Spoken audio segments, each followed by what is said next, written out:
Should our attorney be up here somewhere, folks? Should our attorney be? No, throw it out there. You was taking in the middle.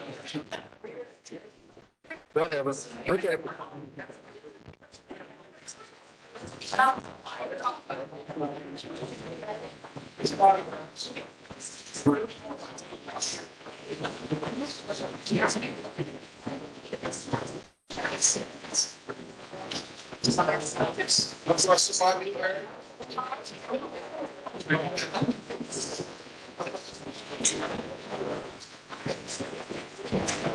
Rex.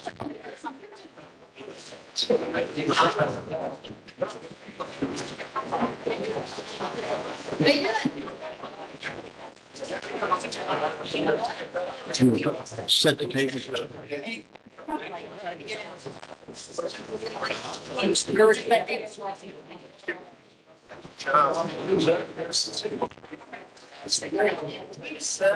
Yeah. It's Chuck, so give me another one.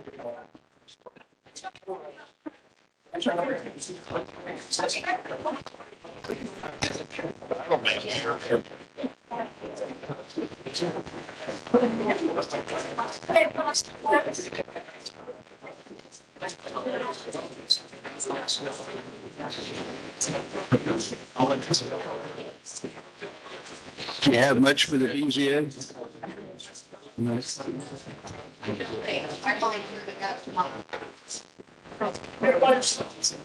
Yeah.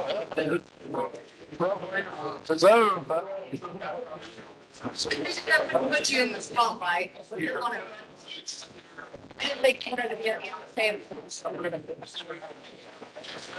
I just think we want to wait for you.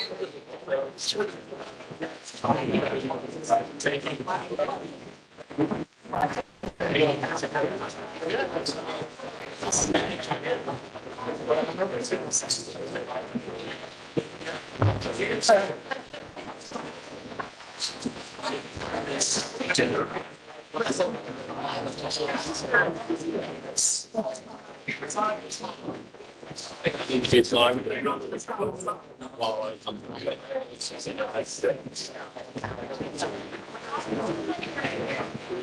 Tonight? Was there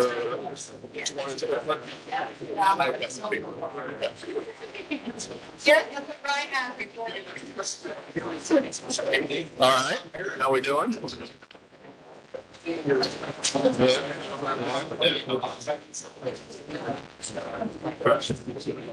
Carol, who's that? We can't accept stuff. I'm sorry. Just arguing about this. What was it? Yeah, mine says I. I'm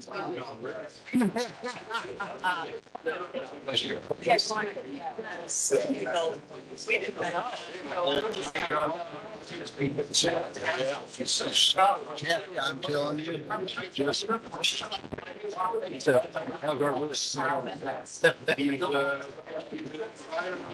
oh my, he's good there. You tell him, man, they never. Zach, where we go? Fast.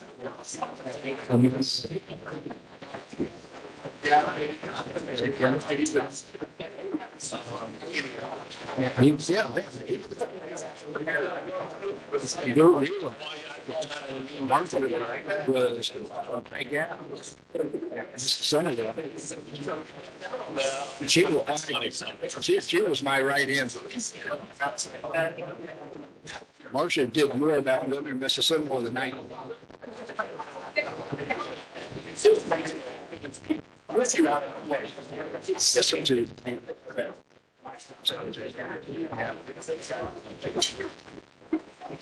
No worries.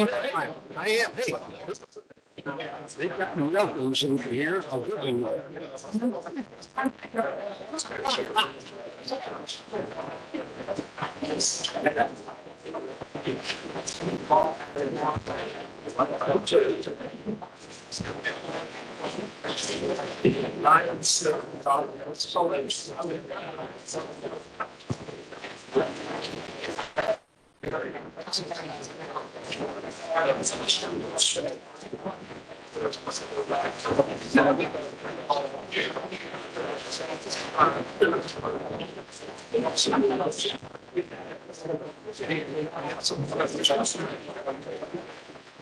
So, there are a couple of things different ways to do that.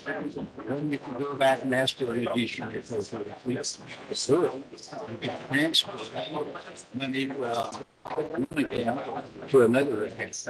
So if we want to do that, I don't think you have to go to the county council to ask. But maybe you have to get permission or just approval.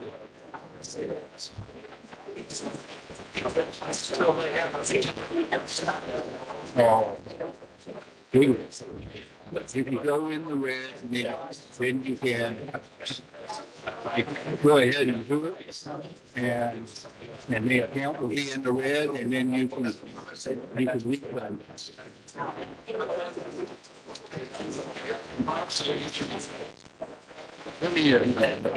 Tell me what you're looking for, money-wise. He's talking about you don't have enough money in the account, you need additional appropriate, whatever.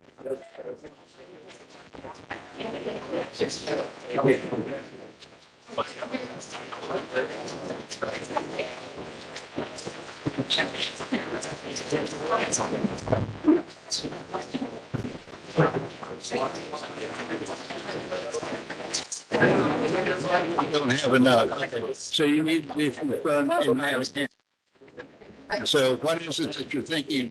There's an additional appropriation you can ask for. You can transfer from one account to another. You can even go in the red and then transfer money into the other. So it doesn't mean you have to stop this. So it is what it is.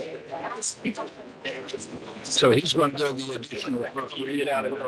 I don't know if that's the simplest way to go. If we've got money in, for example, probably in our legal what, $12,000. Yeah, enough money there you can transfer. And then if you need it, then you'll get the additional.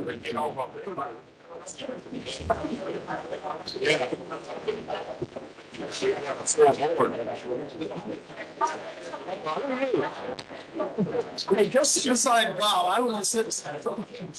You can sit aside. I like that too. Get him out of here.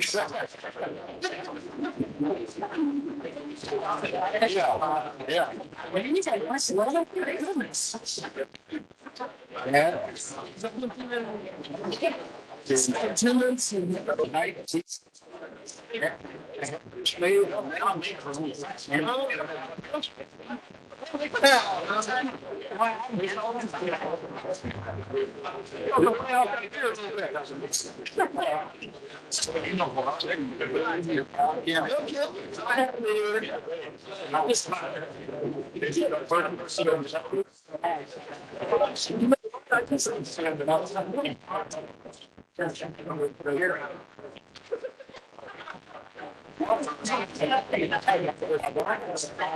Mine was really family history. A lot of my family was just so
And I have concerned about the materials that are coming in late. See, that Monday after the fire, it's destroyed.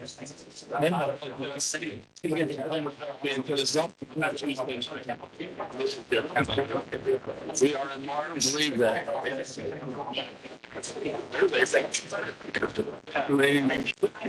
Yes, we have specific rules about that in our rules and regulations. And it says 2 days prior to the meeting. It's always been in the past to be. We got 8 hours. Friday is 2 days before actually the board. And it's going to I have an email or something now. We're going to change that the 2 days means Friday. We can improve what it could be. That's an issue we need to resolve somewhere. I know, but you do it. If we can do because there are letters. I know in this case you wanted some of those letters. Now, if we can and we've set a precedent to go out here to get something in later, it needs to be dealt with. So we know. I understand. I know you do. I just heard you tell. I don't think that's right. Well, you can drive in. I heard that we can play the 2 hours.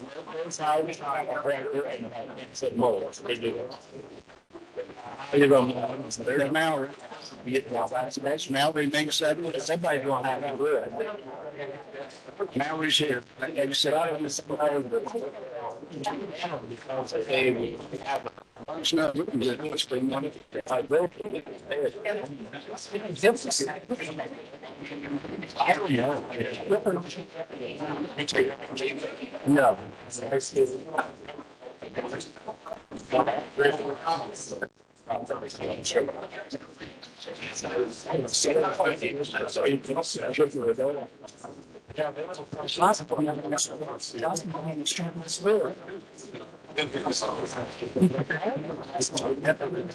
It's like one of the latest last time. Yeah, everybody makes some money.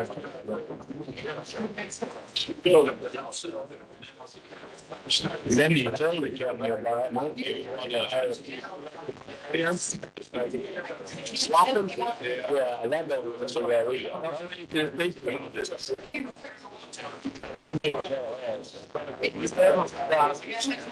so we don't. Hey, Rob. We better have all say that. Yes, man.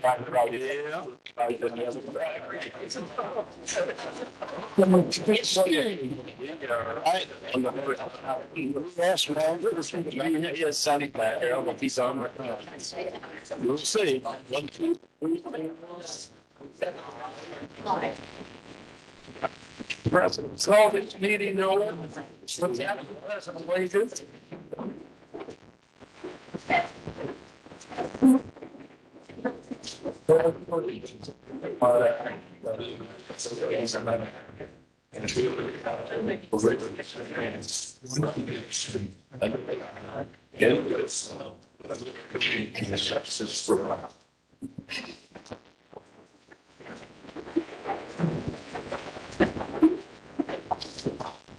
Can we have this all?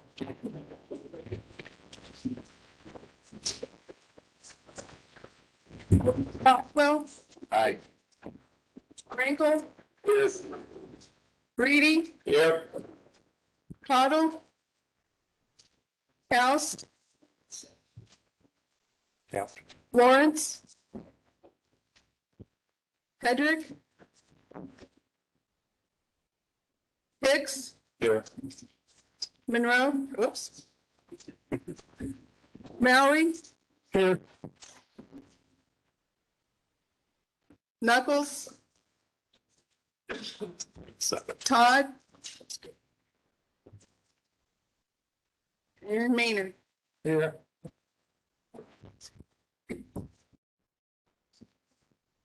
Crouch. That's a cross. Number three, approval of the minutes. I'm not gonna ask Ryan tonight since we got a lot on our mind plate tonight. You guys had a chance to read the minutes and look at it.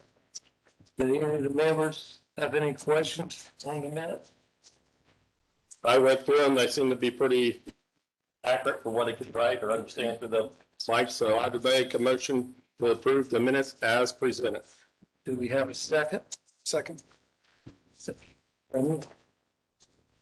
Take call. Bothwell, No. Frankel, Yes. Reedy, Yes. Hicks, Yes. Crouch, Yes. Mallory, Yes. Knuckles,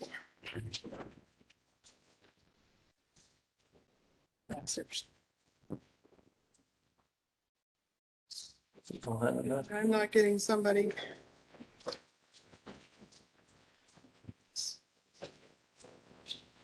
I'm sick. I'm sorry. Yes.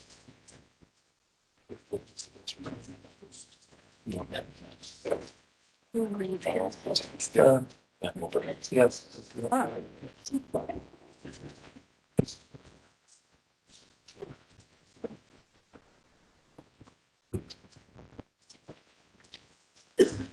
Yeah, but no.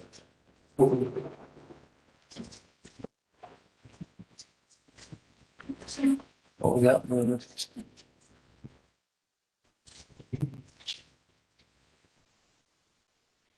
You just got another. Is it out? I'm assuming. Yeah. You would have enough proof. Exactly. I think it is.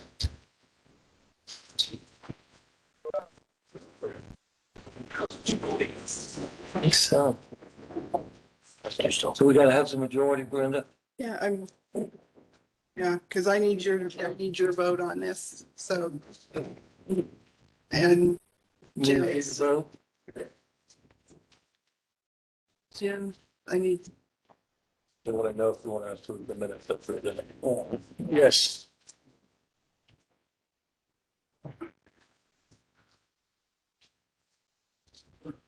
we've got 6 yeses and 1 no, so. So we need Rex to vote. Yeah. So we need your vote. I'll say yes. We have 7 yeses and 1 no. Let's go to number 4, public hearing. Ryan, would you give the document for us? Number 4, document 03Z22. Have them come up. Yep. This is public hearing docket 03Z-22 for Margaret Chisera.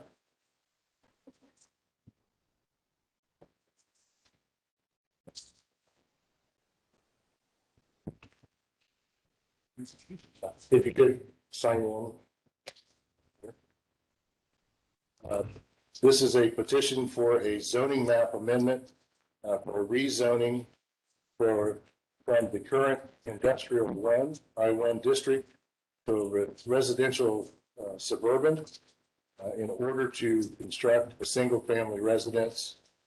One of the things I noted, this is, even though this is zoned I-1, it has had a house located there for the last 50-plus years that was just recently demolished. Areas surrounding are agricultural, residential, suburban, residential one, And again, industrial one to the north.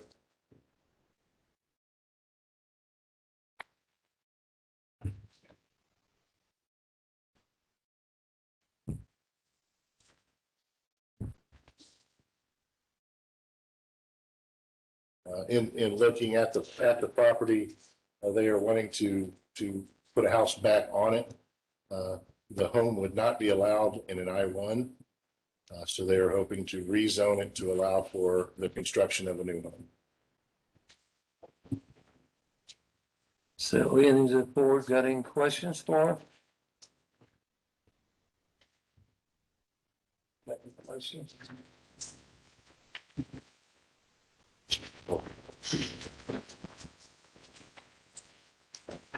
Any questions? I'll move on. It's a rated industrial because of the, kind of the gas terminal there or anything like that, was it? There is a gas terminal to the north. But this property has long, we got to pull up the zoning map. Again, it's had a house on it for 50 years, has a septic on it. It's, yeah, I think it's another one of those where it's got zoned, but we're not exactly sure where. It's still safe to have it back close to the Yeah. gas terminal. Yeah, like I said, we went out and looked at it. There's no issues with it. And RS would be a buffer between industrial and residential too. Any of the members got any questions for him? Nope. You may sit down then. Thank Do we have anybody against? In the audience? Question first. Mr. Malott, what is your recommendation? I would put forth a favorable recommendation. Do we have anybody in the audience against?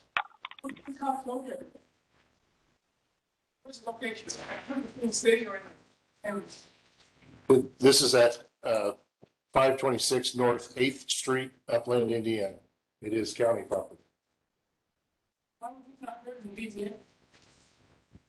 It's a rezoning. It's not a variance or a special exception.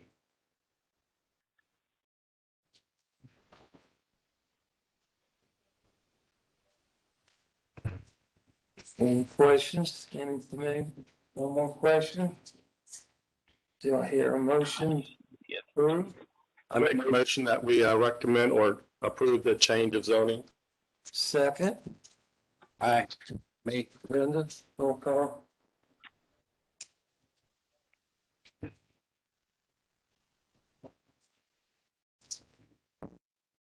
Bothwell, Aye.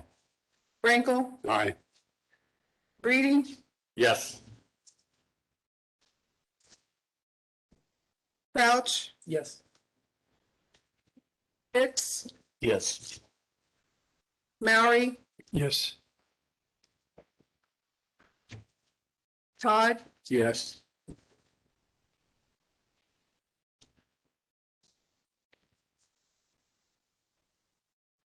Go to number 4.3, amendment to the sign ordinance.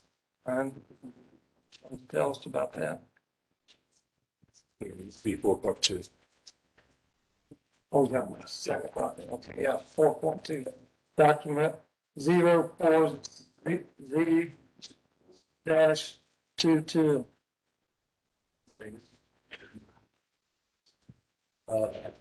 We have, this petition is for a zoning map amendment, rezoning from the current agricultural to general business zoning district for the car sales lot with a repair shop. This is located at 3940 West 900 South, Fairmount, Indiana. It is basically located in Hackleman. I lost internet on this, right? That up there. In looking at this, as far as the zoning goes, if we change this to general business, it would be the only general business located within almost 4 miles. This would almost possibly be considered spot zoning. It is again inside the town of Hackleman. One thing that we did note is that the application was for 0.4 acres. When we pulled the deed on it, it was for both the lot that they were talking about and the side lot are together for 1.3 acres of land. There is a lawnmower shop present in Happleman. From what we can see and from what we have heard, it is no longer in operation. It was also located in agricultural, which wouldn't allow retail. But again, I do not believe the lawnmower shop is open. I was there today and it is not. Yeah. The picture on Elevate makes it look like it's open, but if you go see it up close, it is not. What my notes were on this were, it would be new construction for Happleman. But the other side of it is there any feedback in Happleman? We did receive a petition from town members not in support of this rezoning. And we've also received a letter that is not in support of the rezoning. We kind of look at it. I do not believe it is within the development standards. And that would be considered spot zoning for the most part. So staff recommendation, again, a favorable recommendation. Anybody got any questions for the guy? What was they gonna be doing? What kind of noise? And how they're running houses with they are wanting to bring in a car sales lot with a repair shop. Okay. With a what? Repair shop. Repair shop. Car shop. How close is it to the nearest resident? Next door. To somebody that's not a participant? Yeah, if you look on the pictures, the home directly, there is a home directly to the west of the property. Anybody else got any questions for Ryan or? Sure. I'd like to comment on that if possible, because it's like, I would allow the petitioner to speak on his behalf first. Anybody else got anything you'd like to say? Well, I would like to do a car lot, sales car lot, but used cars. I mean, I like to keep something simple. Just, I'm not gonna get into any rehauling. Maybe just something resales. That's all it's gonna be. Anybody got any questions for him? Any questions? Let me sit down. Anybody against it, like to speak? Please come up, sign your name. Tell us your name and sign to.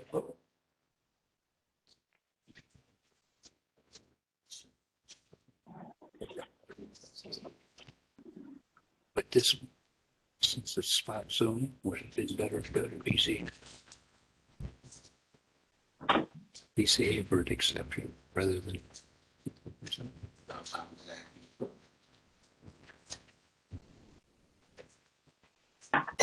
I have my paperwork, the docket number is what?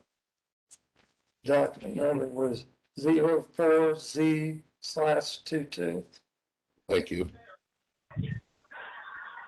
I'm listening on to the meeting for the solar farm.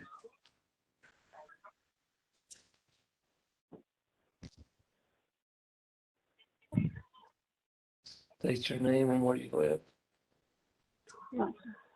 Name's Tom Bullander, live at 3840 West, 900 South, right next to the property in question. And I just don't, it's zoned for agriculture and that's what it needs to be zoned for, not business. I've got a tile ditch that goes through that property. And I just don't care for buildings to be built on it, jeopardizing the tile ditch. It's already overloaded the way it is. And I just don't need a business next to my house like that. So.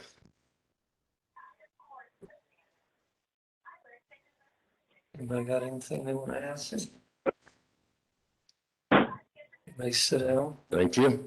Anybody else would like to come up and speak? For or against or comments? Yeah. Well, yeah, My turn? or against? My turn? Yeah. Okay.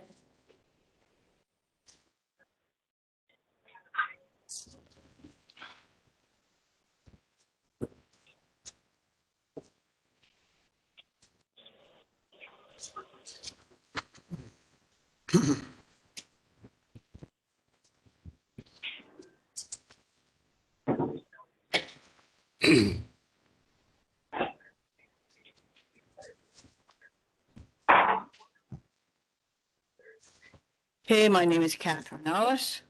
I do own a joint property to the west, right up to it.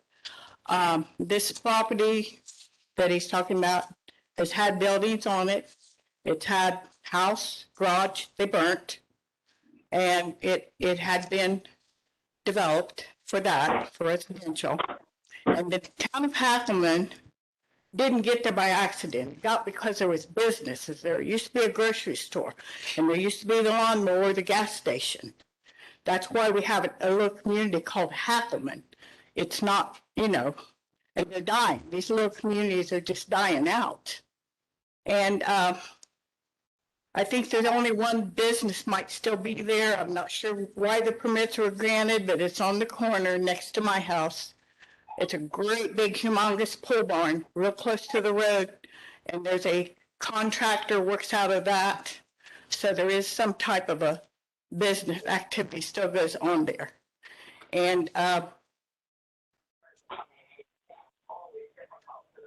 believe Gus is just being honest with you as to what he wants to do with this. And I think new business in the area would give new life to the area. And I'm sure a lot of his sales would be like internet sales, that he set up a business where people could see him over the internet, and it wouldn't be like traffic or anything like that. And if there was some objection to the neighbors, there could be fences put up or something like that. The other thing is, it's agriculture. If it stays agriculture, he can put any kind of animals, any kind of fences, anything he wants there to do with agriculture, right? The stinkiest, noisiest animals that he can put there if he can't get this business. Is that correct? Center agriculture. I've been through this before. Now the lady thinks she's my best friend. But that's what I would have done if I hadn't got my pole barn I was going to put up. So I think that's just it. I'd like to stay a little community. You've got, there's a Radley on over, it died out, the school went out, it died out. But I can remember when I'm old, I'm really old. I can remember when these little towns like Rigdon, Radley and all those, they had stores. You could go and buy hardware. You could buy chickens at these stores and stuff. It was like the big box stores is putting them out of business. And I think Gus could, I think he would do it with very consideration for every neighbor around there. I found him to be a good neighbor and true to his word. So that is my comments. Thank you. Anybody else want to speak? Just to do a little clarification, that the house on the corner, that is actually a complete remodel, that they've added a garage and a pole barn on it. I understand that. I've talked to that owner, work out of it. Yeah, but we still haven't done a final on it, so. Yes. Because after all, I've been through with some of this stuff. I know Brenda very well because we're very good friends for about 20 years. Right. But anyway, I could never have got anything put up like that close to the road, that big, and picking up that much of his property. It would have been just impossible, definitely nothing. Let's move on. So, Speak your name and address. Karen Hoheimer, and I live next door to the part of the They live across the street, okay? They have depreciated my value to my home because they have animals, they have trash all over in the yard. And I even got pictures on my phone that I went and took yesterday because they are so bad. My dad is the one that owned the Snapper building and the gas station, which have not been in service for over 11 years. I'm going to start tearing down those buildings because they're starting to look a menace to the community. And I'll never put a business back in those. So I've even taken it out of the business up at the Treasury Department. So if that's what they're going to go on, that's not right because they're no longer a business, just buildings.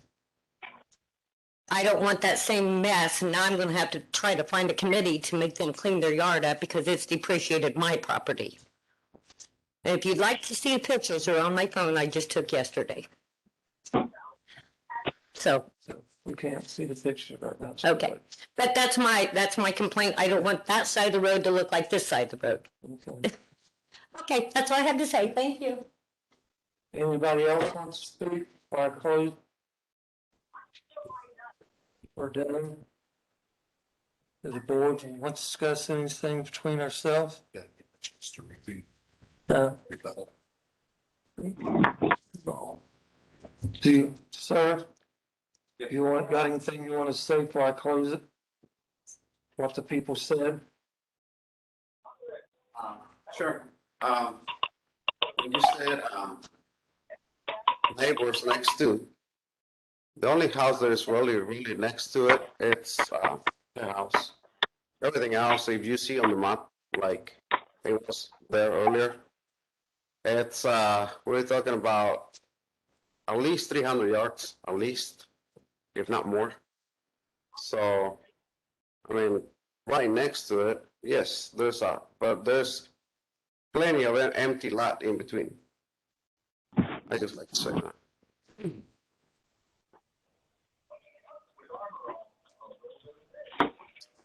Board, you got anything they like to discuss? Close does the drainage tile run through this property that services the neighbor? There's a big state tile out by the road. Right at 26, yes, right straight across from, his house is straight across from the property on the south side of 26. Public thing is closed. We got any discussions?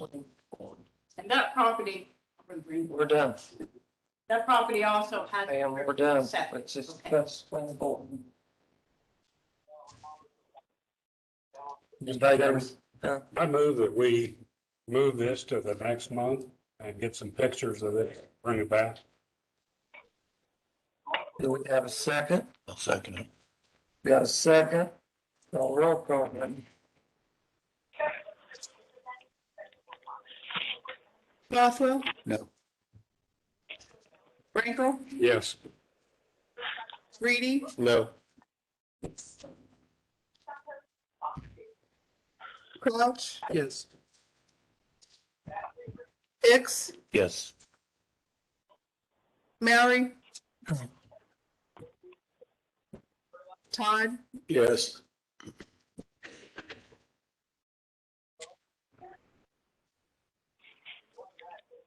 4 yeses and 3 nos. Not a quorum. Do we have any other suggestions? So how many names are on the petition there that are against it that you have there? Are they all local residents to that area? 100 south, 900 south, 200 west. So we have 10 people who have signed it. Most of which are on 900 south, 200 west, 900 south, 900 south, 500 west. This is located on 900 south, so it does appear. What's the board want to do? Mr. Chairman, I'll withdraw my motion. Okay. What the board want to do? Got a motion for anything? Mr. President, have we closed the public hearing? Yes. We did do that. I did that. Thank you, sir. That's why I was done talking. I do have a picture. We have a motion for anything? What is your recommendation once again? I put forth an unfavorable recommendation Unfavorable. due to it being spot zoning. We got a motion? Well, see, I'll make a motion that we, do not grant the change of, zoning. Do we have a second? Second. Roll call, Brenda?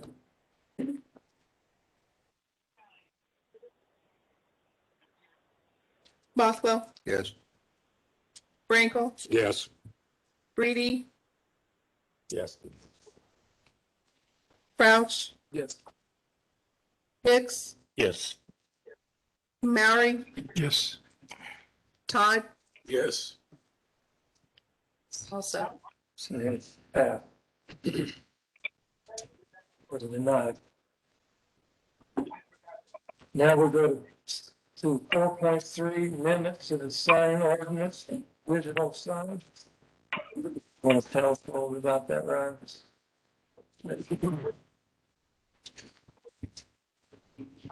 Should have a copy of the digital sign ordinance.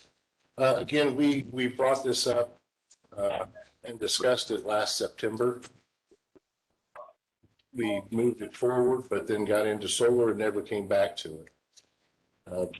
We just had another situation last month in BTA to where we had a original sign wanting to be installed in Sweetser.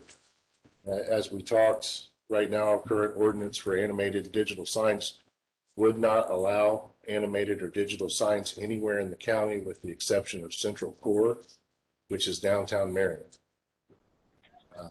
So what we are proposing is to put together a digital sign ordinance that will work with those out there, since we already have numerous digital signs out there that will put limited regulations on it for brightness, changeability, that sort of safety. You know, the questions that we had coming into it was the last. If we look at the last page, was the land use or sign use tables. Those are proposed. They would allow for digital signs in our public zoning by special exception, so we would take them on a case-by-case basis. The question would be, do we want to allow digital or animated signs in any residential type areas? Question being, in the Sweetser case, the church over there was R3 or That was R3. yeah. I think it was located R3, but actually on Main Street. That was for consideration. Again, at the land use table, are we okay with that? You know, and any questions or comments or changes you guys would see for that?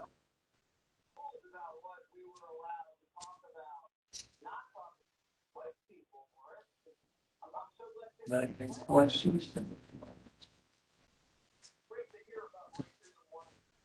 I want to see what the public says about it first and then make some comments. This is a public hearing, right, on this? Yes. You got anybody from the public that likes to speak again for this sign ordinance?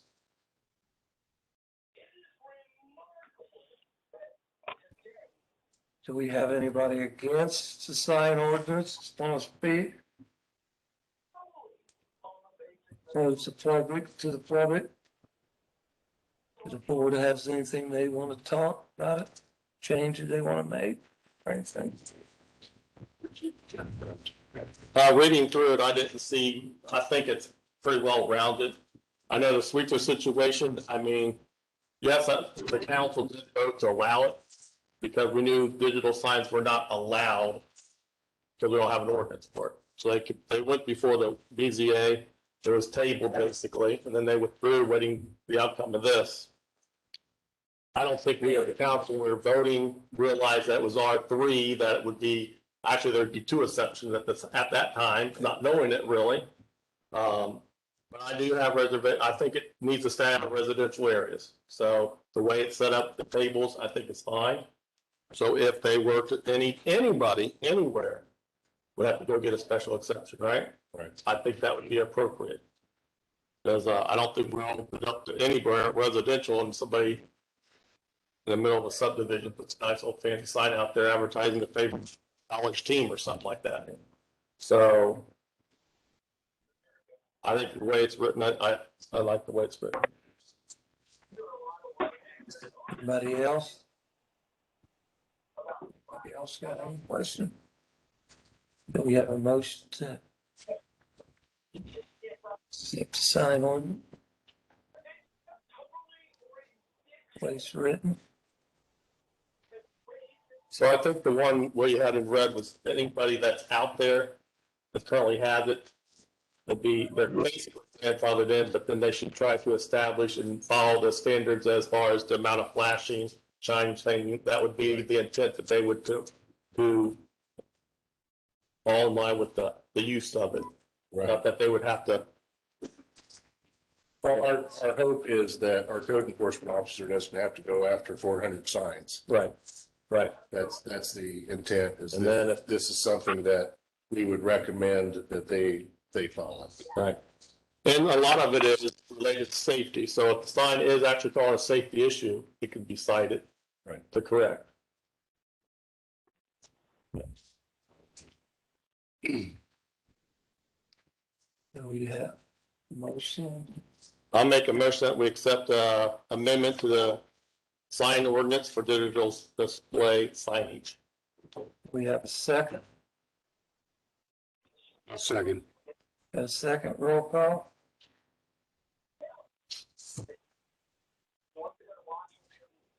Bothwell, I'm not knowledgeable enough in the area to make a real statement, so I will abstain. Frankel, Yes. Reedy, Yes.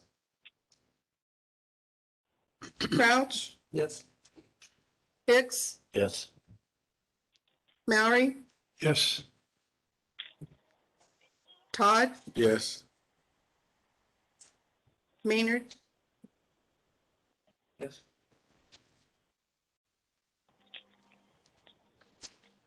Seven. Now we're at 4.4, solar ordinance. Last meeting, we set an ordinance that we wanted to bring up to the public hearing tonight. Most of you know, at the door, we have given the rules, how things are going tonight. Brenda, do you have a stopwatch or anything? A phone, it's gonna. Okay. And we're gonna move the ordinance on. And we did this. APC did it in joint with the BZA. Because the APC had to say that we felt like it affected the BZA. And tonight, since the BZA helped, I'd like to ask Ed step up and tell us a little bit about the ordinance. Okay. Mr. President, would you go through the rules of the public hearing? Nice. Will you read this? Speaker. Mike. Rick, speak to the microphone so we can hear. Okay. Several people out here. You got a microphone there. Let's use it. It's not projected out. The small microphones are only for recording. The only one that sound is the one right there. Can they speak louder, please? Yeah, can you hear me? Can't hear four. Can't hear them? Okay.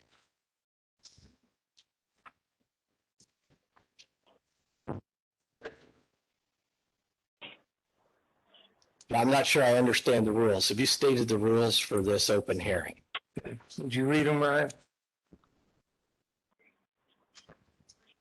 I handed them to you. You got my copy. Oh, I got your copy. Present by the petitioner. Where it reads 6.6.31, the petitioner will get 15 minutes.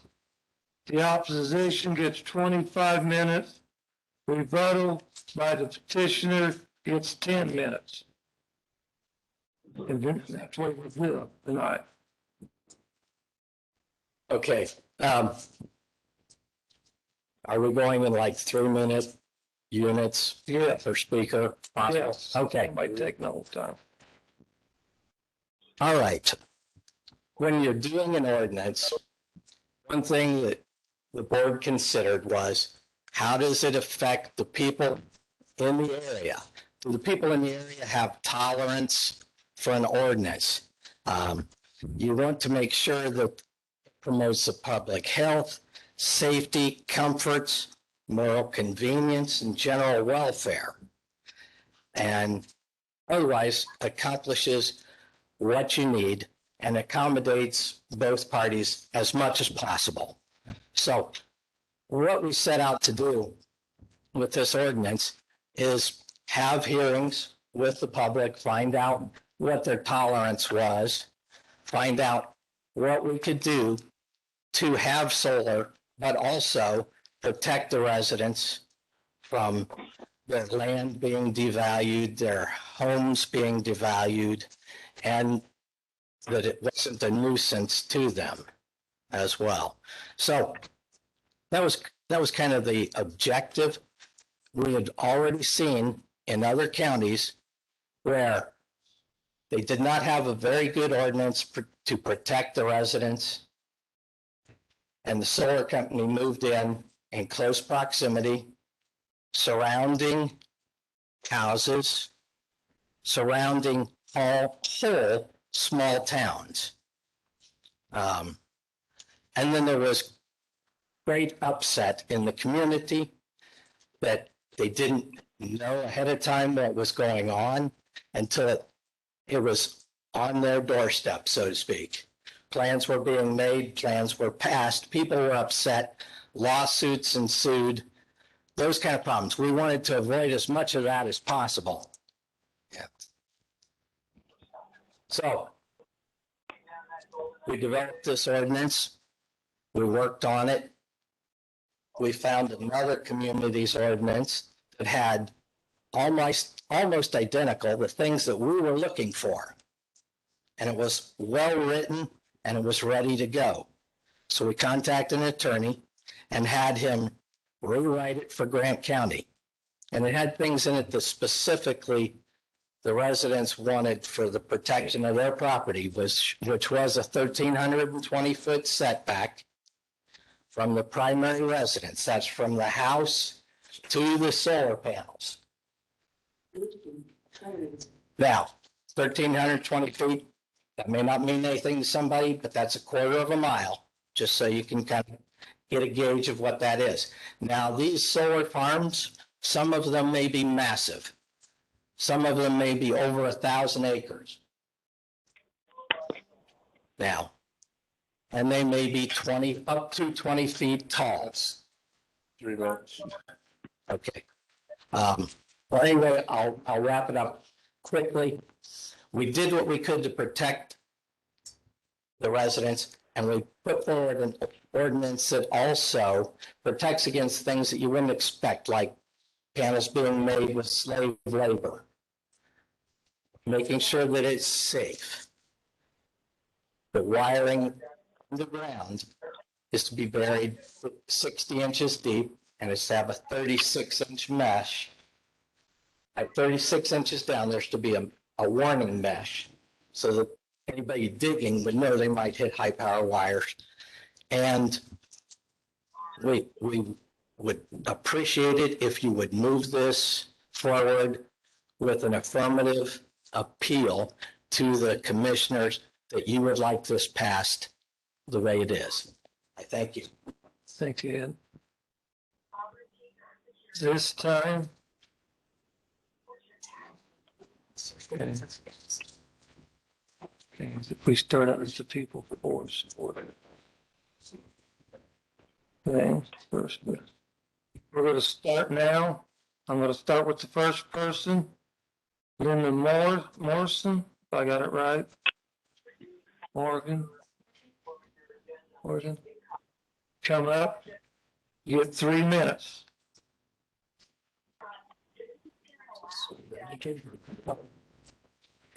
Hey, I'm Linda Morgan. I have a list of things I went through and I would like to have addressed in the ordinance.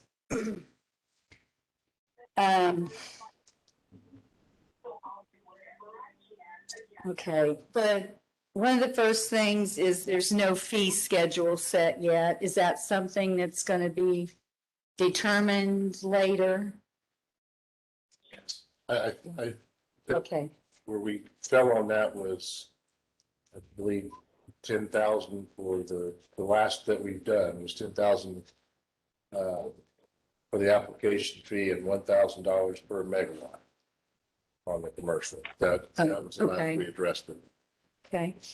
And then in here, it talks about the 1400 series on the development of the plan application review.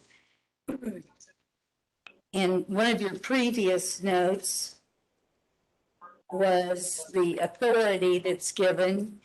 And I don't see where that's been determined. So the authority of who gives the yay or nay still needs to be determined.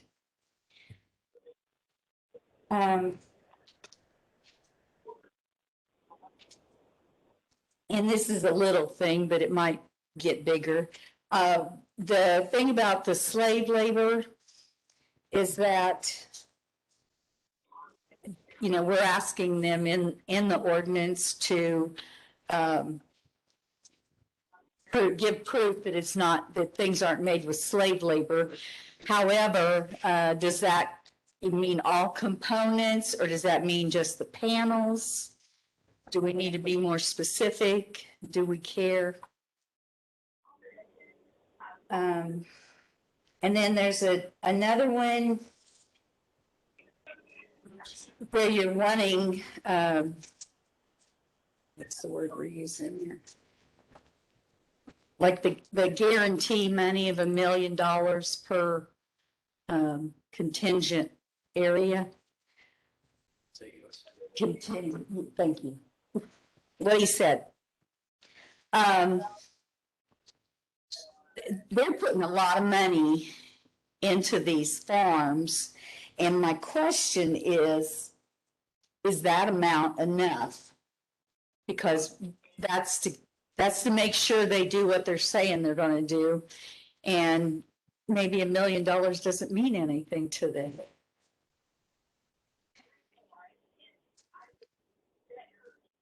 I got two more things. One more thing. Who determines the minimum hedge height for the boundaries? Time up, Brian. Time's up. Yeah, I'm done.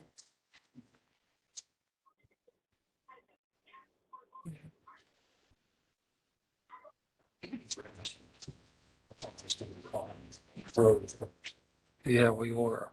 Don't be the 10. This is against. Yes, against. 4-6. Okay. 60 days before. Okay. This is voting it. We're talking with the people who supported the application. So that's support. No. This is support. This is against. Oh, okay. Yeah. Yeah, it's one. Okay. First, right? Okay. The next person is Eric Wright, if I say it right, Paramount.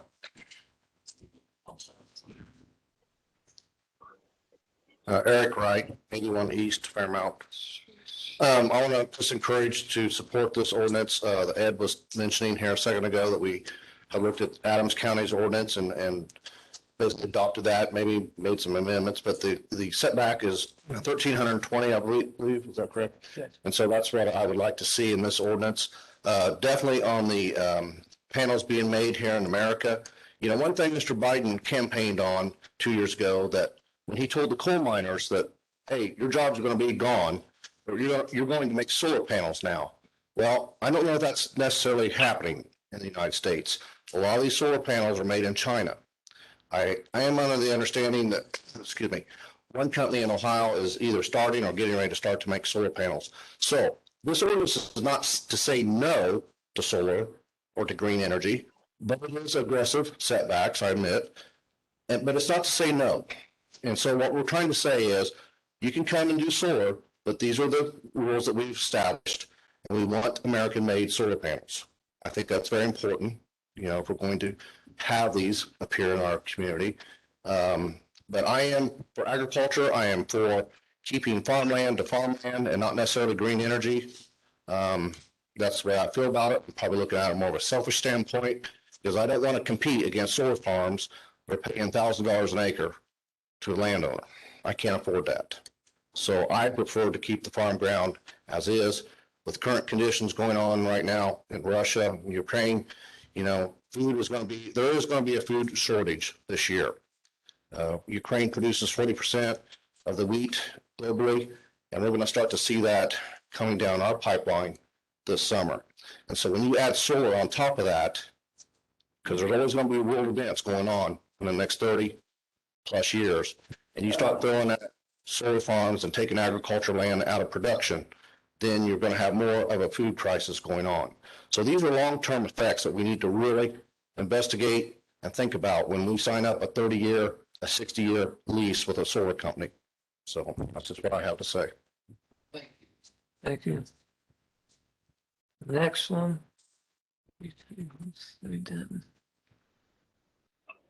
Jacqueline Sheets, isn't it? Jacqueline Sheets of Matthews, if I'm saying it right. Okay, to read the handwriting.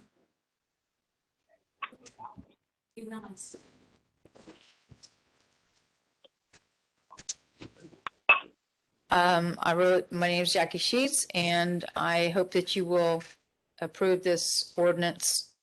It is very well written. Thank you. Tim, Nick, or how do you say your last name? Muncie? Okay. Carol King, it looks like, from Swayze.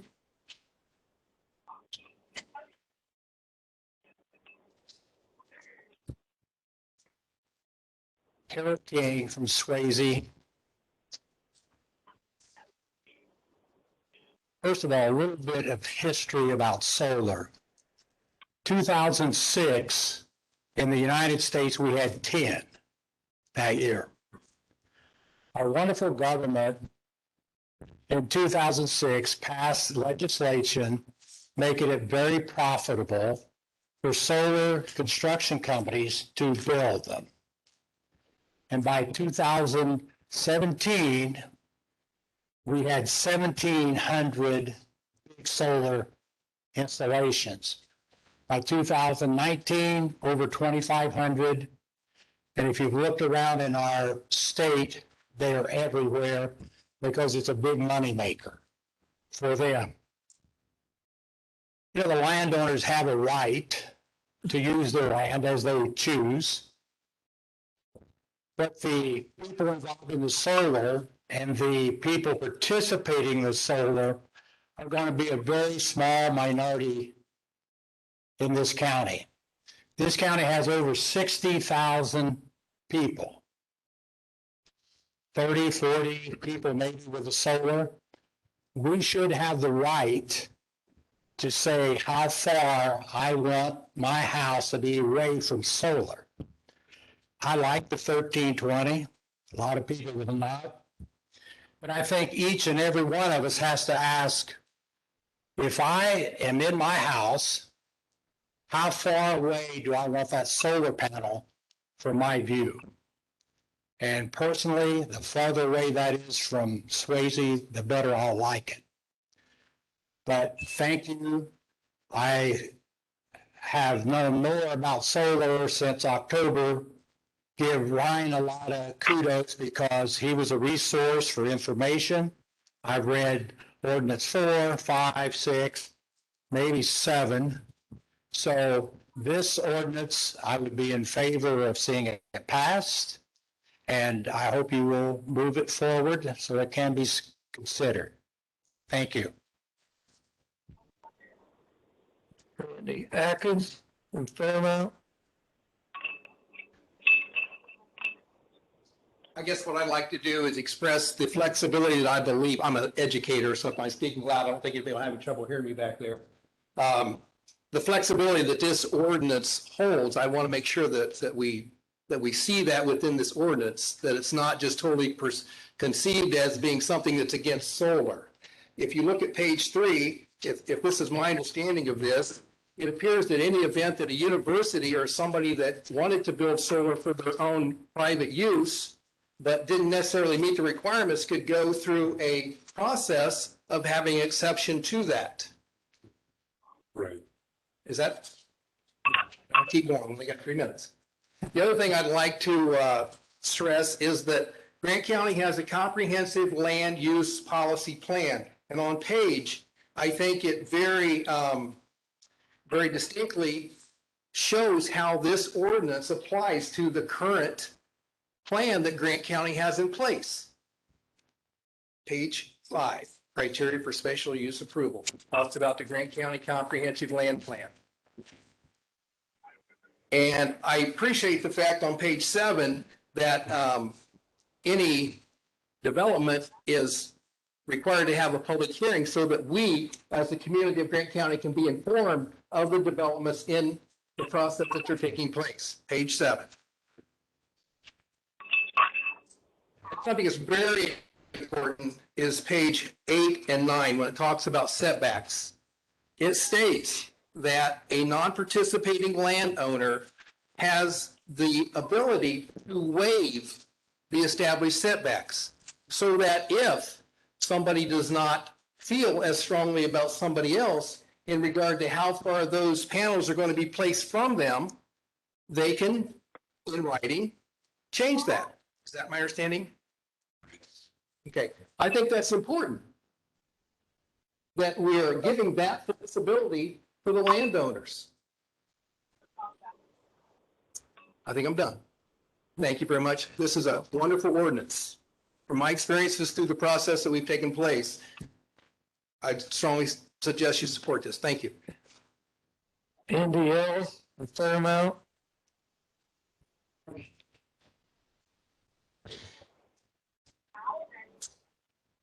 Rex, this Ellis, as stated from Fairmount, Indiana. Thanks for letting me, giving me an opportunity to speak. And I too am in support of passing the ordinance as it is written. And, you know, we've talked a lot about this over the past month, 6 weeks or more. I think more of us would have shown up sooner if we'd have been aware of it. So we're kind of trying to get ahead of this before it gets ahead of all of us. The decisions we make are going to, you know, impact generations here. I looked at some of the documentation. I mean, when they come in to do these, they're minimum of 25, maximum of 45-year leases. So, I mean, this is a long time. So when you start looking at this, I think it's important to think about we're here, we need to maintain our agriculture and our natural resources. Once they're gone, they're gone. I mean, there's no way to put it back. The stuff we're putting on there is not just glass. I mean, there's a lot of heavy metals and a lot of things, toxins that we would not want to drink or eat in our regular lives. So I would encourage us to go into this with our eyes wide open. It's not just a in my backyard type thing. May not be today, but it will be if we're not careful. Once they get started, then they can use eminent domain. They can use lots of things in order to keep pushing this. I'm really skeptical that we're going to save money on this. I mean, if it was, people wouldn't be talking tax abatements if it were going to be such a moneymaker. tax abatement means we're paying for it. So when we go to put it in, there's not going to be any tax benefit for the general folks. Like was stated by somebody here eloquently, a handful of folks that are going to benefit at the expense of others. As far as a quarter mile, that may seem like a lot. I would like it to be farther. But I mean, a quarter mile, some of us used to run a quarter mile in track, you know? And if we made 35 seconds, we thought we were getting it, right? So it's really not that far. And I think if the solar companies really care, they say they want to be good neighbors. So if they can find places that would be able to do this in quarter mile setbacks. So I think it's important for us to go ahead and approve the ordinance as written. And then lastly, I think one thing that needs to be stated, anytime you're going to put something in Grant County, it needs to go in front of the zoning board. We should not do anything to try to bypass that. We use the zoning board for everything else. We trying to put in a car lot, had to go to the zoning board. Why in the world would we not go in front of the zoning board to approve or deny a location for a 1,000-acre or more solar farm? So I just think we need to please approve as written, and thank you for the opportunity to speak. This is the end of 15 minutes. I'd like to bring up to the board. We still on the list have 3 people to like to talk. Do you want to give them time or you want to call in? Do you guys want to let them speak or you want to move on? There's time for us. We got 3 more. They can speak at the other. Bob said they can speak at the remarks. Okay. Okay, we're going to move on to the other list then.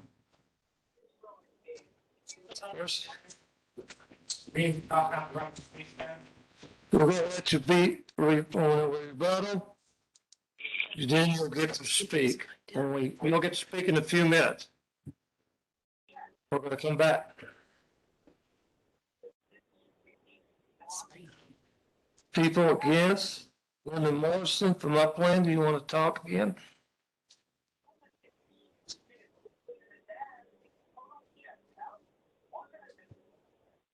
It's me again. You have 3 minutes. My paper back there.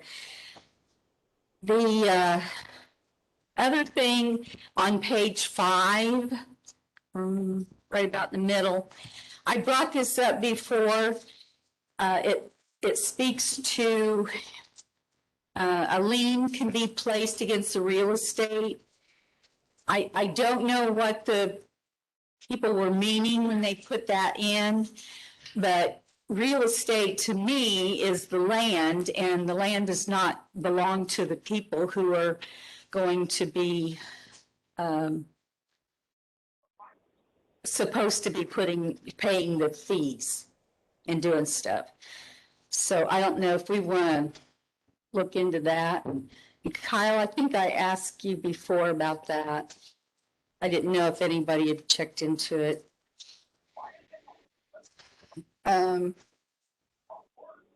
And I'm pretty sure the sticking point will be the property value protection that we have a lot of pages on. So before that goes in front of the commissioners. Huh? Oh. I thought you said it goes out, but it doesn't.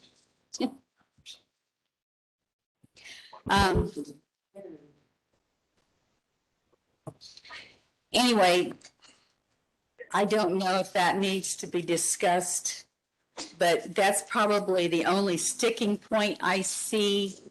Other than that, the ordinance is very good. I like it. But I think we need to make sure there's some reasonableness to the property value protection section of it. Because there's things you just absolutely can't guarantee, so. Okay. Thank you. Stephanie Wells from Indianapolis.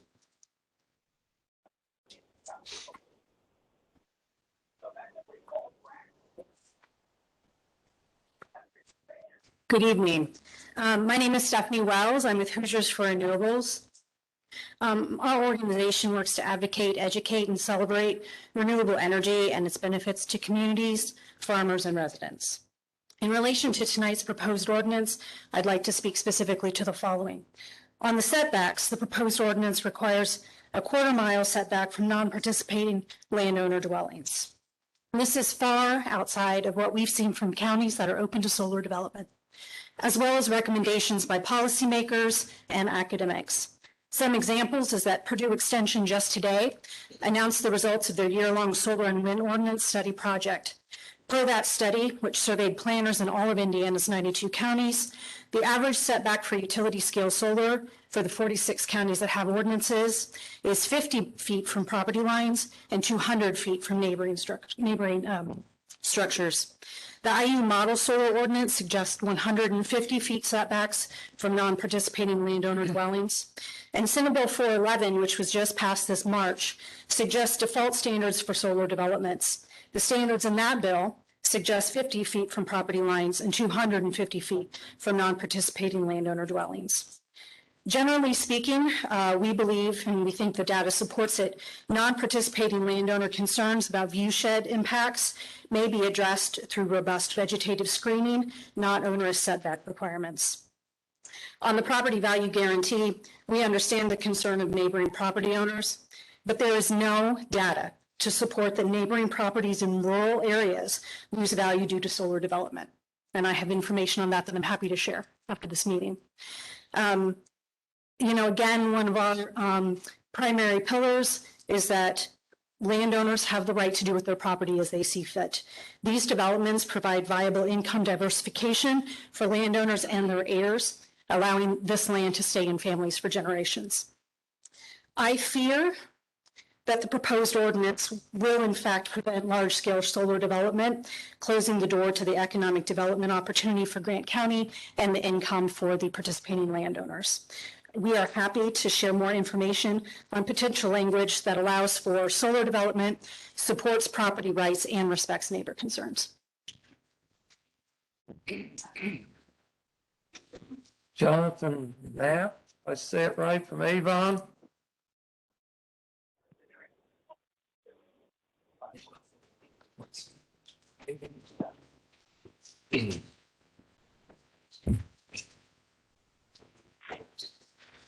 Hello, my name is Jonathan Kopp, and I'm the Field Operations Director for the Indiana Land and Liberty Coalition. We're a grassroots conservative organization focused on protecting private property rights, increasing economic development, and lowering taxes through an all-of-the-above approach to energy. I've been traveling the state for over 3 years trying to help counties avoid unintended consequences when developing ordinances. I'm not here to tell you what to do tonight, but I am here to tell you that this ordinance will not do what many seem to think it will. As written, this ordinance would be one of the more restrictive solar ordinances in the state in terms of setbacks, but it would also be one of the most lenient wind ordinances in the state. This will not ban solar development in the county, reduce the size of projects, or protect prime farmland if that is the goal here tonight.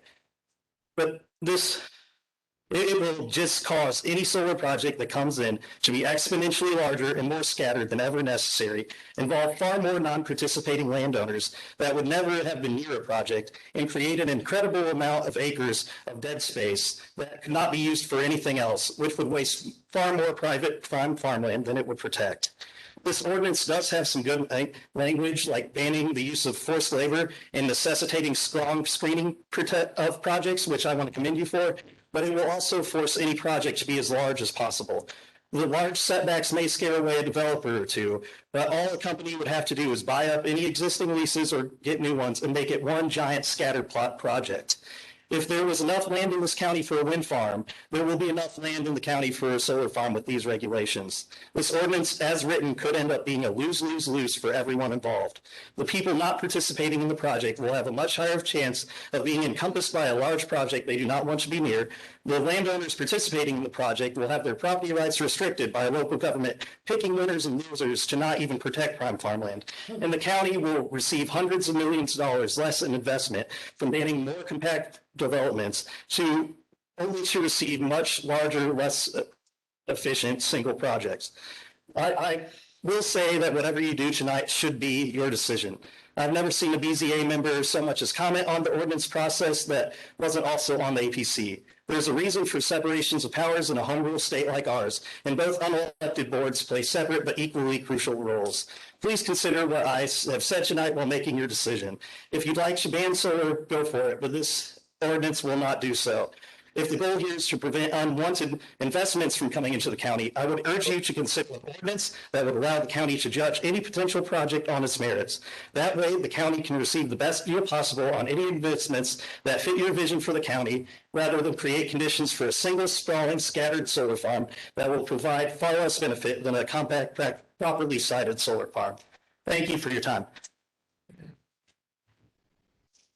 I can't read the next handwriting. I think they're from Warren, Indiana. Okay.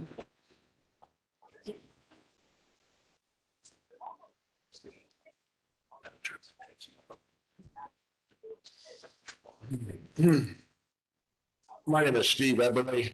We reside at 2741 East Acres Road in Warren County, Indiana, about 2 hours to the west of everybody here. For the record, I would like to also state that the barn lot boots are in the car. I know that I'm a bit overdressed tonight. I come from 35 years in county government in Warren County, 35 years at Purdue University on the management side. Actually, I was responsible for all food programs at the university.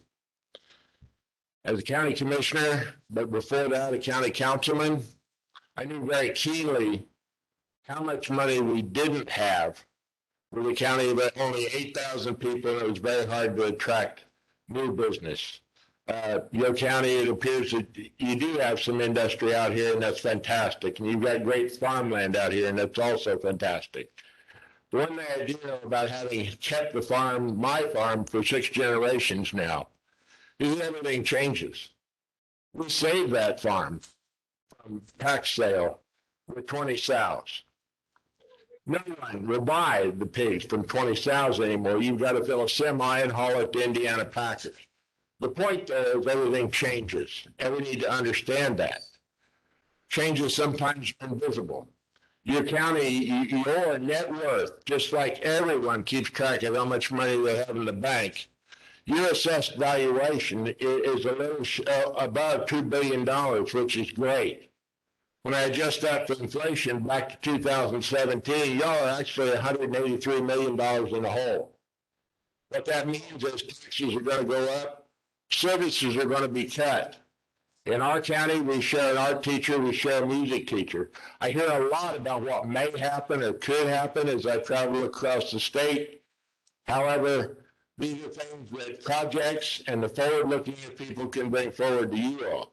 I stand here as executive director of Hoosiers for Renewables. I started this project in late 2019 after exiting county government. We did develop the wind farm. That wind farm has enabled a number of good things in our county, including new AV that's enabling a $20 million grade school in my hometown of 200 people. Everything has side effects. Every form of power generation. If I were to stand here and enumerate the list for every single thing that comes out of every way to make electricity, we'd be here all night. As to the labor issues, I wish that I could say that everything was guaranteed, that everybody had a good living wage, and we all know that don't happen. I also know as a board and as a county governing body, you sure as the devil don't have time to go out and wonder about every sweatshirt made, every pop bottle cap made, and every tire made, and make sure that it was bought from somewhere that somebody wanted it to be. I thank you for your time tonight, and good luck. Westfall from Marion, Indiana.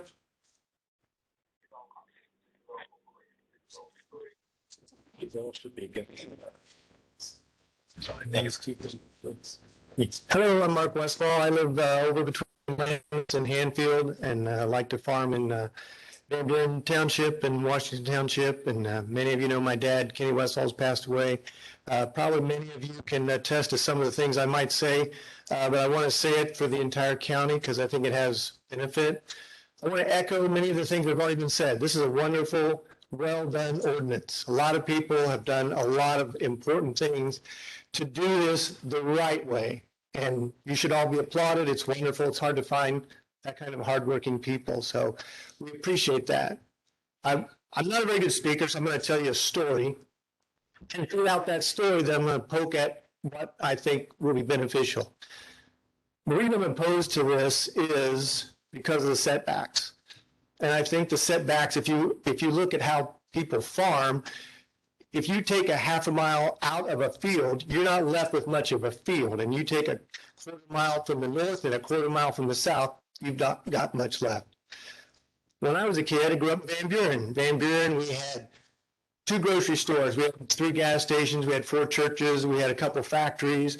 We had 2 grain elevators. And in 1965, they had a great big construction project. It's called I-69. So those engineers came to the town of Van Buren and said, hey, we'd like to put an exit here. Would you guys like to have an exit here? Oh, no, we don't want that traffic in Van Buren. So now here we are, so many years later. Now I can't attest to whether that story is true or not because I wasn't there. But my dad told me that, and I think many of you know, I hope, whether my dad would have told me the right or the wrong way about the story. But we know today there is no traffic through Van Buren from an exit ramp on 450 because they didn't put it there, because the town said no. So now, do we have 2 grocery stores in Van Buren? No. Do we have 2 factories? No. Do we have 4 churches? No, we have 3. We have 3 gas stations? No, we have 1. We can't see the future. We don't have a crystal ball. We can't predict what's going to happen. But we do know some of the things that we know now. We know that the revenue that would be generated by solar power is a product that will be sold outside of Grant County. That brings revenue to Grant County. We know that will affect the tax base. Look, he just spoke earlier about teachers. Look at the teachers we had to lay off at Eastbrook because my family teaches at Eastbrook. And we don't have some of those now because we don't have the taxes to pay their salaries. We don't have a lot of opportunity in Grant County to generate new business. We have one before us. I think we should take advantage of it. I think we should pray for wisdom. We should pray that if this is possible, that could benefit the county. Yes, there's going to have to be sacrifice. Everything has to be sacrificed. But it can be done in a safe way that everyone, I think, could benefit. Thank you very much. You've done a great job. 25 minutes up, Brian. 15? 13. Okay. I'll say the name right. 5 from Landis.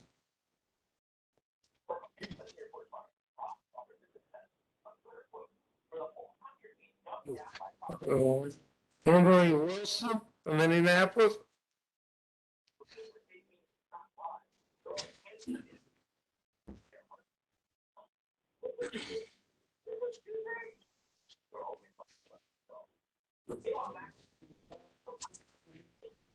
Good evening. My name is Emily Williams. I'm with GeneX Solar. I'm our Senior Vice President of Development, and I reside here in Indiana. I thank you all as well as the Board of Zoning Appeals for the diligence that has gone into crafting this ordinance. Listening to all the comments tonight, I'd just like to say I too agree with Ed and Randy Adkins. The thing about what Ed said makes a lot of sense. When you craft an ordinance, you want it, you're balancing the tolerance of the residents nearby. And really our message here tonight is this ordinance as currently constructed doesn't really give solar the opportunity that it could otherwise have here in the county. So we're asking that you construct an ordinance where we could assess projects on their individual merit. I think it's important that developers take into consideration every single home and residence, business, other sensitive receptors like churches and schools that might live nearby. That kind of goes to Randy's point of how we would have hearings and processes for every single one of these projects. So there is flexibility, but also on the developer that we're flexible and we make a good effort in order to work with these communities. That's on us, and we definitely want to do that. To put some of these standards into context with some of the other county standards with setbacks. Some more intensive land uses that have lower setbacks, for example, is an ammonia facility that can lie 500 feet within a residential zoning district. A commercial petroleum tank farm, 300 feet. A manufacturer of storage of explosives, 500 feet. A racetrack, 500. You have a correctional institution with no setback requirement to residential zonings, a sewage disposal or a sanitary landfill or transfer station. On the other hand, you've ranked with these setbacks a solar facility in line with a sexually oriented business and also a slaughterhouse. So I just want to put that in context with these folks that have residences near other much more intensive land uses, and we're putting solar that we build these facilities so if there is noise coming out of a transformer, that's very commercially seen out in businesses, the distribution facilities that are here near I-69. Those are the types of transformers. If you have inverters, those are all buried inside the sites that there's really no noise. It's a low profile site. We have landscaping and screening, and these setbacks make it extremely challenging for sites to be able to be developed here. On the other hand, you could be a home with an ammonia facility within closer range. So I just wanted to give that context in the greater scheme of things, and I thank you. So we still got time. It's 16 minutes. Okay. James Purdy, if I say it right, I can't read the last one. Marion. James.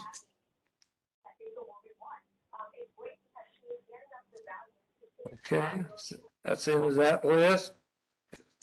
We'll go back to the rebuttal for 10 minutes.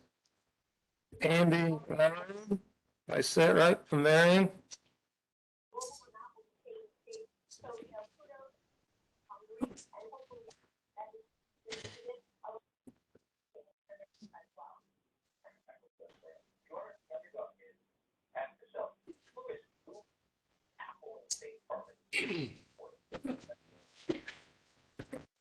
Andy Lyons, thank you for this opportunity. Since this is a rebuttal period, I'll primarily do that. Okay. In regards to the property values that were cited just a few minutes ago, those all came from energy companies because I researched them. I went to an independent source, the University of Rhode Island, not what I would call the bastion of conservatism. And they did a 3-year study on property values next to solar. And what they determined was over 3 years worth of information, that if you live within a mile, your property value was at least 1.7% less. If you lived within a 1/10 of a mile, your property value was at least 7% less. So the idea that property values will not be affected is erroneous. Those were done because they have an agenda. I went to an actual outside source. These people are economists, and they did the studies. This was Providence Journal, October 1st, 2020, an 18-month study. When we talk about these situations, we have to talk about the unintended consequences. We have a seed seller that's going to lose somewhere between $220,000 and $350,000 per year in revenue. That's one seed seller. We have a grain elevator that's going to lose over $1 million of revenue. That's one grain elevator. These are unintended consequences that we have to deal with, that we have to take into account. We have other negative effects that are possible to this area of the area of the land. What if tile destruction goes unnoticed for too long? What happens if chemicals are leaking into the water table? We have to take those into consideration.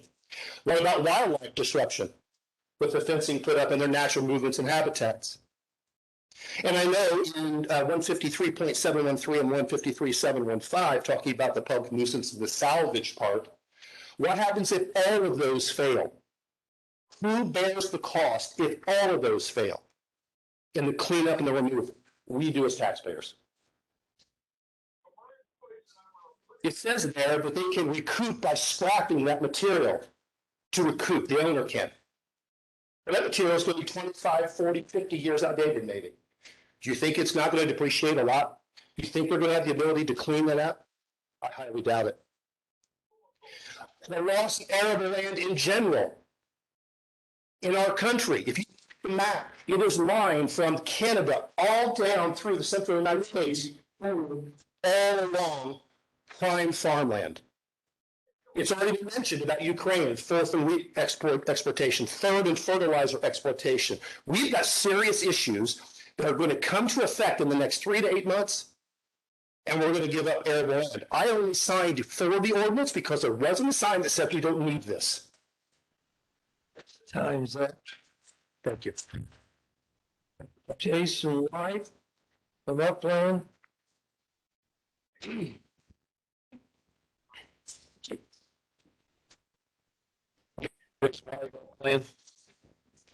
So I agree with the ordinance. I mean, I don't want them, period, but we gotta have rules and regulations.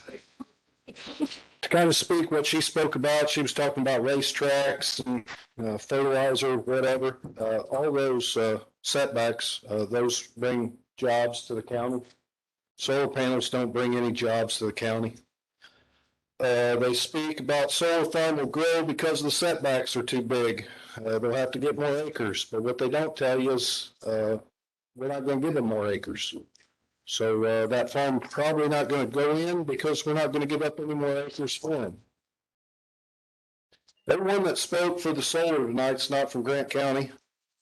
The guy that spoke from Warren County, how much farm revenue was lost in your county for all your panels and your wind? Guy that spoke said can't see the future, so this is a big deal. I got a little grandson, 5 years old, is going to come in the farm. He may not have the opportunity if we think solar is the next best thing, and that's the way we got to go. So, I mean, this is a big deal. It's every generation, the ones that are farming now, ones we haven't even met yet. We got to make sure we get this right. And this ordinance, I think it's a step in the right direction. Thanks. Judy Hartman.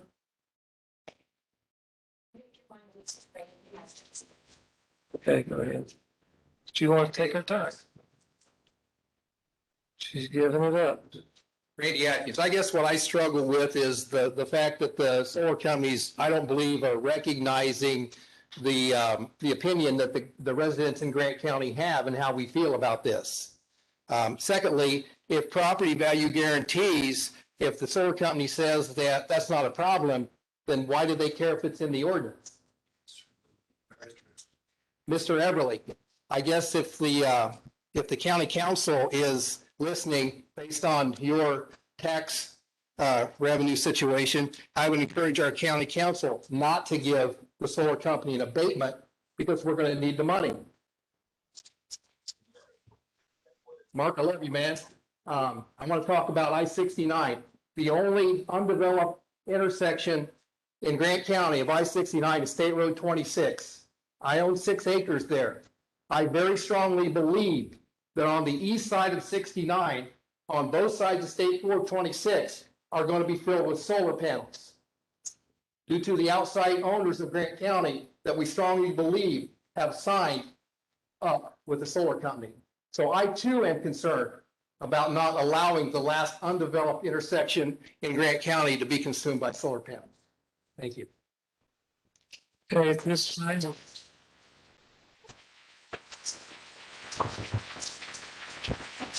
This is the end of the list. I close this hearing this time. It's time to make a motion. A motion will be a favorable, non-favorable, or no recommendation at all to the commissioners. I'm asking anybody, they want to make a motion? Mr. President, I move that we pass this recommendation along as a favorable recommendation. Do I have a second? Second. Second, roll call. Frankel, Yes. Bothwell, Yes. Reedy, No.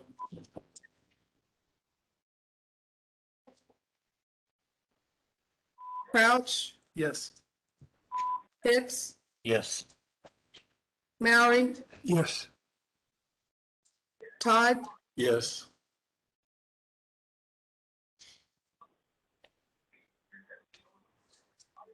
six. Six. Six. Okay. Rex. What is the result? It's 7-1. We have seven. 7-1, moves on. At this time, I'd like to thank everybody in the audience for coming, participating this with us for about the last 6 months or more. I thank everybody who sent letters in, who had concerns. They were sent out to the board. They have a chance to look at them. So at this time, if there's nothing more on the agenda, I ask for a motion. Yeah. It might be, I don't think everybody understands what the process is here. We tell. Could we, If the process on this that you don't understand, what he's asking me about also asking. When this goes to the commissioners have the chance to look at it, see what they want to change in it. They will send it back to us after they have so long, send it back to us. We get a look at it again. We get to make any changes we want to make, send it back to them. At that time, it's in the commissioner's hand, and they can make whatever changes they want. That will be your ordinance. To make that clear. In this meeting. Going to, I was a little bit, going to the commissioners for the table folder. Yes. Accept this ordinance. That's what we voted on. That was accepted. So this will go to the commissioners. So long to look at it, bring it back to us. So long to look at it, send it back to them, and they have the final decision on it. We gotta do this. How can we request that the commissioners provide an opportunity, a facility of this size for us to have the opportunity to respond to them as well? Yes. Call them up, ask them to do it. It's not up to us, it's up, to you guys want it, it's up to you to ask them what you want, tell them what you want.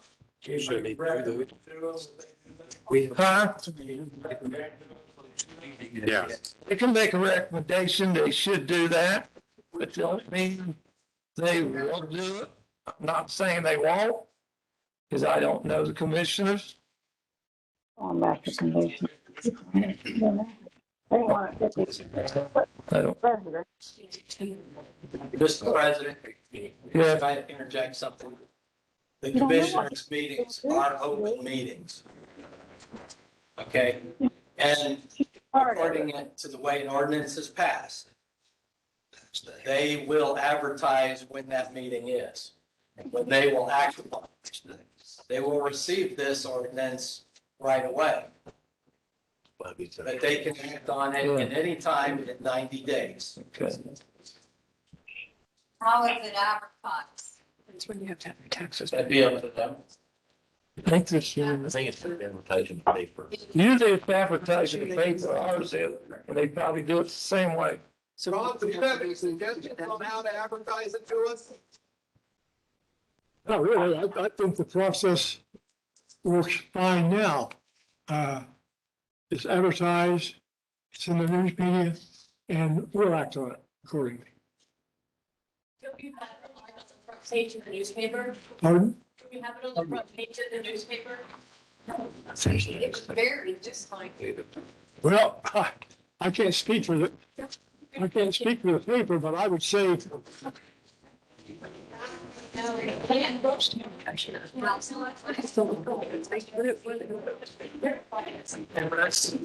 Shouldn't you be doing the attorney's report and Ryan's report? Facebook chat. On the phone, here. At the bottom, yeah. Meeting's not over.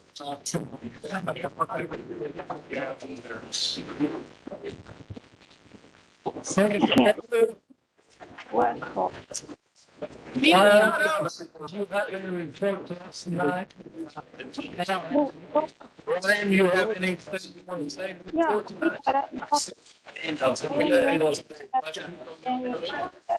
So I have a motion to adjourn. I think it already did. Got a second? So the meeting adjourned.